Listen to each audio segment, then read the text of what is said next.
beliau juga banyak memberikan tips-tips untuk kita itu menjalani laku hidup sehari-hari yang praktis-praktis. Termasuk gitu. Tidak semua masalah itu harus dimasukkan pikiran. Iya, tidak semua masalah harus dimasukin hati, gitu kan, Mas Hilmi ya. Beliau mengatakan seperti ini dulu. Sesuatu itu menjadi sesuatu di dalam diri kita itu karena 3 hal. 1, kita memberinya ruang, kita memberinya waktu, kita memberinya energi. Iya. Lah kalau misalnya kebencian itu kita kasih ruang, kita kasih waktu, energi, dia akan membara menjadi sesuatu yang berbahaya gitu. Nah, letakkan segala sesuatu itu dalam manajemen itu. Oh, ini gak perlu tak kasih ruang ini, nanti bisa bahaya. Ini cukup saya kasih energi sedikit aja. Oh, ini saya kasih waktu dikit. Misalnya kesedihan, kata Mbak Nun, ya sedih itu enggak apa-apa. 5 menit aja kalau bisa. Sedemikian juga dengan kesenangan, kata beliau. Senang itu jangan berlama-lama. Cukup 10 menit. Selebihnya sudah kembali bekerja. Mencipta, berkreasi. Fokusnya ke situ. Tidak euforia berlebihan.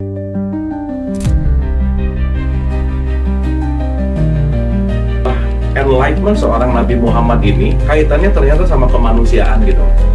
Perjalanan cerita itu sampai di dunia dewasanya itu udah masuk pelajaran filsafat, Indra. Spektrum ateis itu beda, dari mulai ateis yang paling santai sampai ateis yang paling radikal juga ada.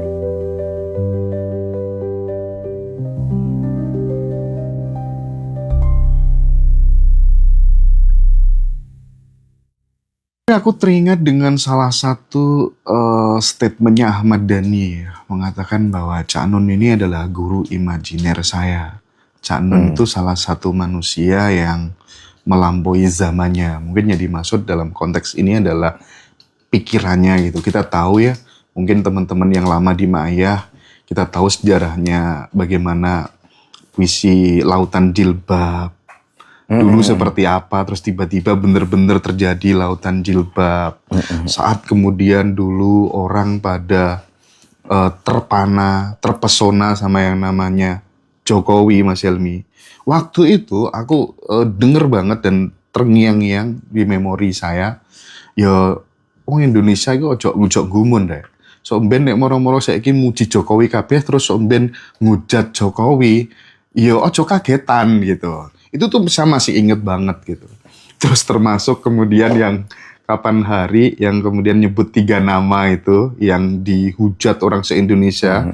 Yang sekarang orang yang hujatnya pada malu juga mungkin ya karena melihat faktanya seperti apa gitu ya. Nah, Mas Helmi yang mungkin dekat sama Simbah gitu, ungkapan-ungkapan yang jadi kenyataan seiring berjalannya waktu itu mungkin apa yang bisa di-share gitu, Mas?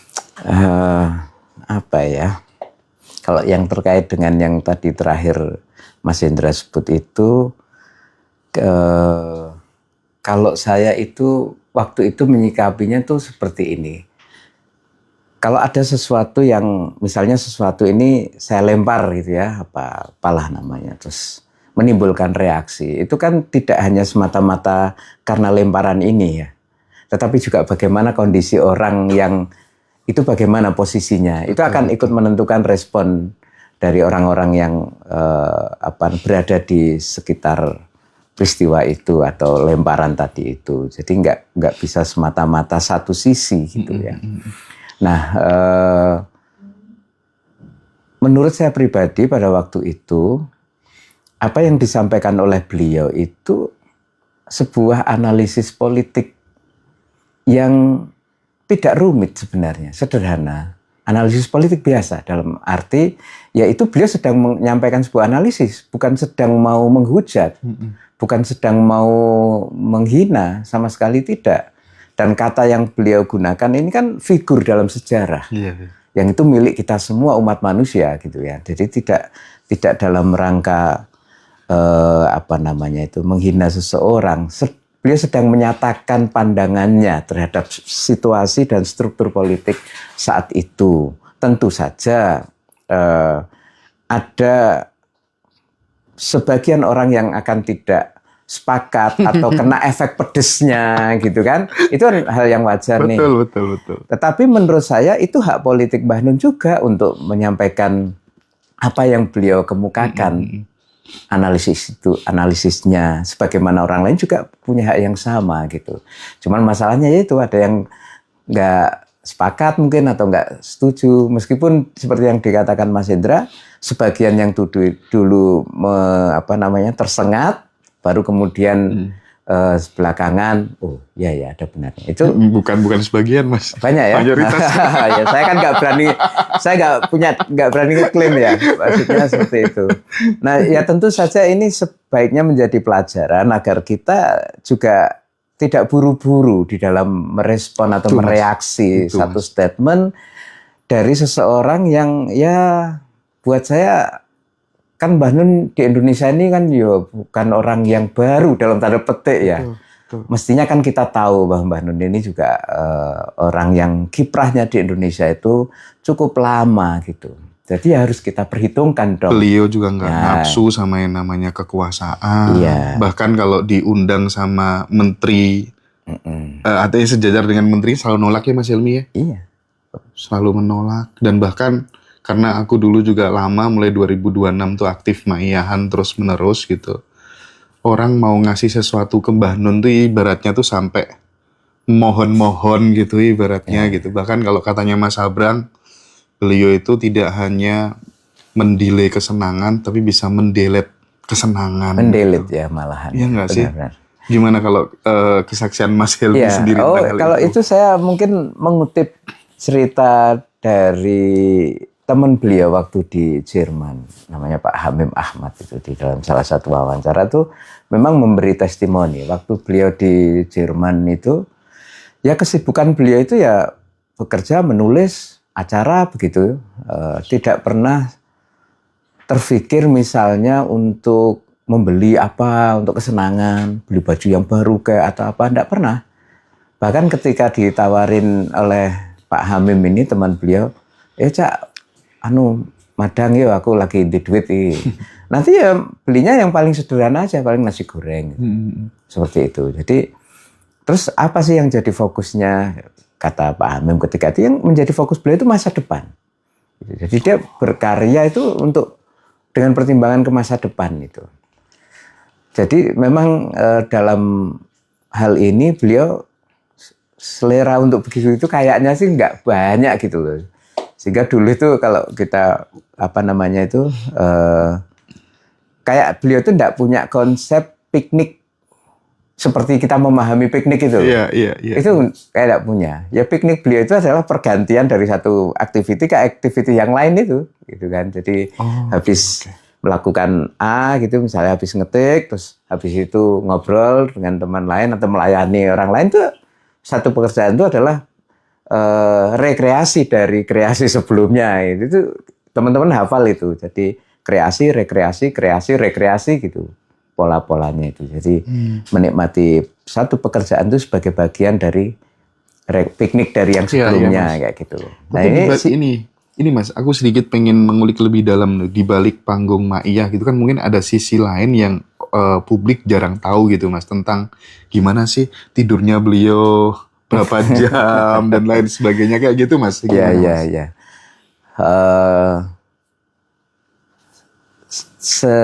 Sependek yang saya tahu ya, maksudnya kalau volume tidur itu memang tidak banyak beliau itu.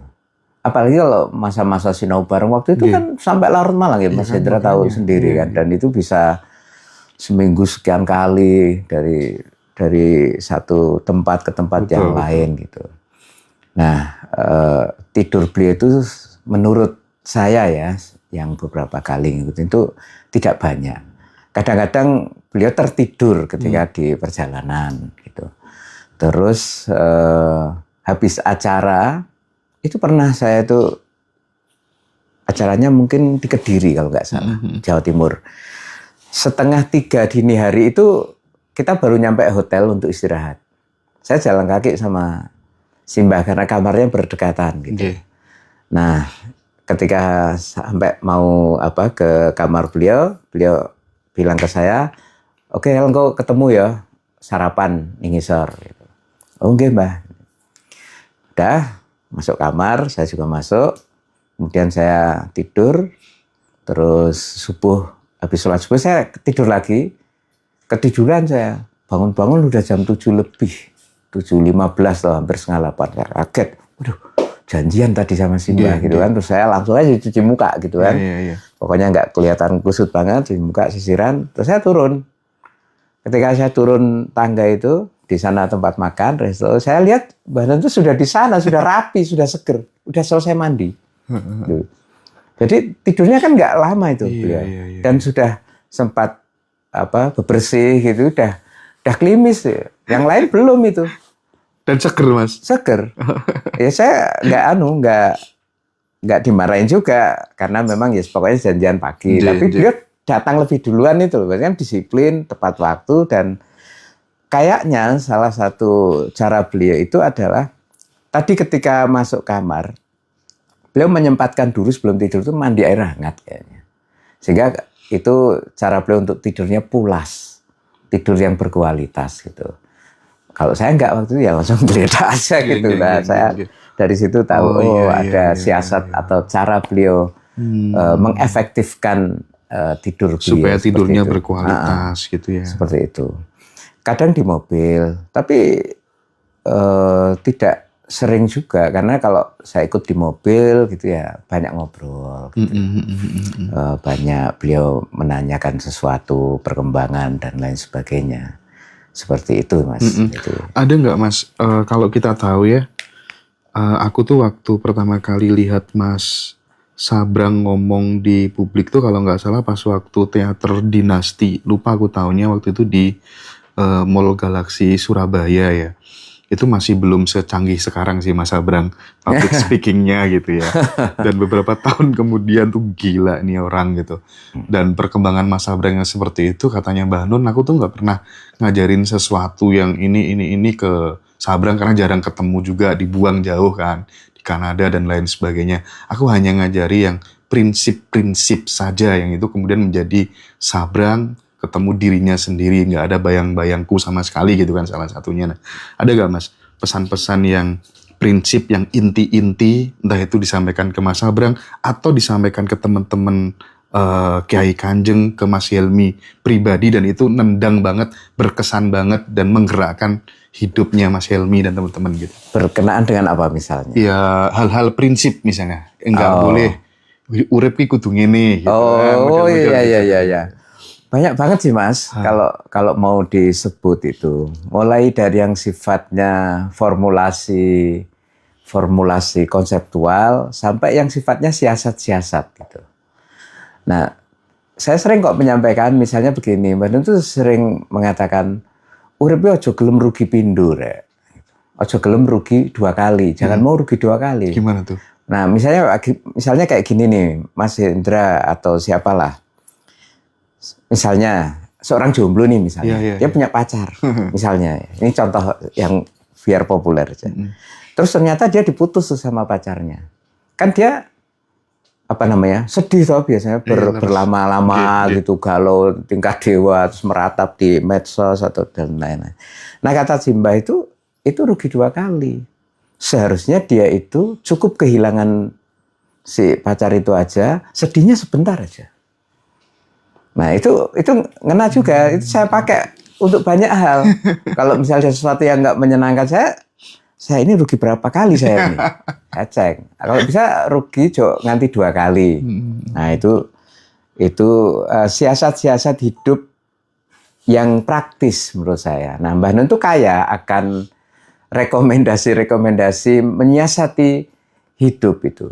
Satu contoh misalnya Mbah Nun tuh pernah menyampaikan dulu, nek wis jam 10 wengi kuwi, nek sudah jam 10 malam wis rasa mikir utang. Jam 10 nganti subuh kantor ya tutup, kantor bank itu tutup, ora mungkin menyelesaikan golek utang itu jam dini hari itu enggak mungkin gitu. Artinya ada saat di mana beban hidup itu dilokalisasi, dimanage dengan baik. Nah, Mbah Nun tuh boleh dikata itu ingin kita semua itu punya keterampilan hidup ya, memanage hidup itu dengan baik. Masalah itu didekati dengan apa ya? Misalnya gini, ono masalah sing iso diatasi, ono masalah sing mungkin diatasi, ono sing gak iso sama sekali diatasi. Nah, sikap kita ini harus jelas terhadap semua ini, mendefinisikannya. Oh, iki gak iso tak atasi, ya sudah kita tinggalkan atau kita berdamai dengan itu. Tapi nek misalnya masih mungkin, ya ayo dilakukan. Kalau misalnya itu bisa, ayo dilakukan. Siapa yang akan melakukan dan lain sebagainya. Jadi beliau juga banyak memberikan tips-tips untuk kita itu menjalani laku hidup sehari-hari yang praktis-praktis. Termasuk tidak semua masalah itu harus dimasukkan pikiran. Iya, tidak semua masalah harus dimasukin hati, gitu kan Mas Hilmi ya. Beliau mengatakan seperti ini dulu. Sesuatu itu menjadi sesuatu di dalam diri kita itu karena 3 hal. 1, kita memberinya ruang, kita memberinya waktu, kita memberinya energi. Iya. Lah kalau misalnya kebencian itu kita kasih ruang, kita kasih waktu, energi, dia akan membara menjadi sesuatu yang berbahaya gitu. Nah, letakkan segala sesuatu itu dalam manajemen itu. Oh, ini gak perlu tak kasih ruang ini, nanti bisa bahaya. Ini cukup saya kasih energi sedikit aja. Oh, ini saya kasih waktu dikit. Misalnya kesedihan, kata Mbak Nun, ya sedih itu enggak apa-apa. 5 menit aja kalau bisa. Sedemikian juga dengan kesenangan, kata beliau. Senang itu jangan berlama-lama. Cukup 10 menit. Selebihnya sudah kembali bekerja, mencipta, berkreasi, fokus ke situ. Tidak euforia berlebihan. Seperti itu. Itu tip-tip dari Mbah Nur. Yang juga tidak kalah pentingnya, beliau misalnya membuat rumus sederhana untuk mengidentifikasi diri kita itu. Berangkat dari 5 matrik hukum Islam itu loh Mas. Wajib, sunnah, makruh, mubah, haram. 5. Nah, manusia itu kalau mau bercermin, ingin mengetahui diri kita di tengah masyarakat, itu bisa pakai itu. Kalau kita ini ternyata sangat dibutuhkan oleh masyarakat, masyarakat itu pokoknya kudu ono awakmu. Manusia wajib. Manusia wajib. Terus yang kedua, yo nek iso ki ono kowe. Nah, iki sunah gitu. Terus nek sing makruh nek iso ora ono kowe. Dan seterusnya, sing gak jangan sampai jadi kan yang haram ini. Iya. Nah, ini kan menurut saya, oh itu keren tuh Mas. Ini bisa dipakai untuk proses kita transformasi diri. Juga untuk pelajaran sosiologi sebenarnya Mas. Sosiologi dan kepemimpinan. Goals-nya kita kan menjadi manusia yang wajib itu ya Mas ya? Iya, nek iso gitu loh ya. Sekurang-kurangnya sunnah lah. Iya sunnah. Makruh ini sudah agak harus gelisah kita ya. Wah, aku kok makruh ya. Iya. Ini kan kreativitas beliau, kecerdasan beliau memanfaatkan terminologi agama untuk apa namanya tuh, memperbaiki kualitas diri kita, untuk mengetahui kita itu di tengah masyarakat tuh kayak apa. Nah, pendekatan ini kan mudah gitu loh Mas, tidak rumit secara filosofis dan lain sebagainya. Dan dulu pendekatan ini dipakai sama A.A. Gim, dikutip, dirujuk. Oh iya, tahu. Seperti itu. Jadi nggak kaleng-kaleng.